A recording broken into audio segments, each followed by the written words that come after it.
I was born in India, grew up in Canada. I've been here since I was about a year old. And so when we talk about diversity, I think people look at me right away like I'm an immigrant and I would have such insight into, India and all of this. The truth is, I don't know India. I know Canada. And so sometimes color isn't really, and my kids will also be brown. When does color come out of that conversation? And really start looking at people with different perspectives on how to move business forward. Mm-hmm. We were talking in the green room a little bit about how some of this is bias. And for years, people have called it unconscious bias. And it sounds a lot nicer as a thing than racism does, right? Unconscious bias sounds kind and loving, as opposed to the word racism, which gets people back up a whole lot. And over my time, I'm an immigrant and moved here in my 30s.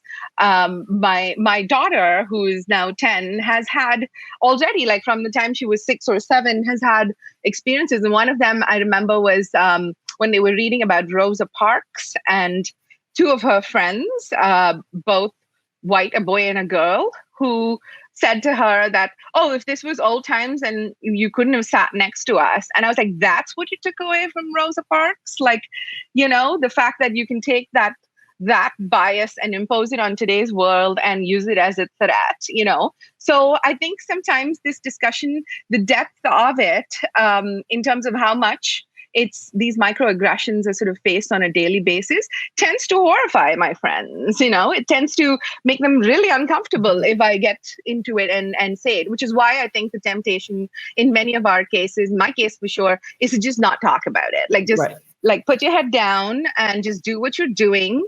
And in some ways, maybe we're just like the thing that was preached to me as like a 40-something-year-old when I was young was like, put your head down, stay in your lane. And now I find myself doing that unconsciously. So what is the process that led you to be braver to talk about this, Nita? When did you start saying, okay, this is a rant and I want to tell you about it?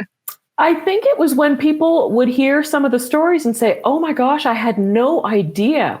And I think if you start speaking to people of color, you will realize that these microaggressions happen all the time. It isn't just 1 or 2. And the other thing too, when there's racism that happens to you, or when you are denied something because of your color or because of your gender, you know it. You know that it's because of those things. And so when someone tells you, no, you're just seeing it wrong. It's just different. It's frustrating. It's very frustrating. And at the risk of calling it out quite a bit, that's gaslighting. If you tell me that if I'm not feeling what I'm feeling. 100%. I mean, if I look at someone and someone Jewish tells me that there's been an increase of hate crimes towards them, I'm going to believe them, right? Maybe it hasn't been an experience that I've seen or I've experienced, but when they tell me, I'm going to believe them.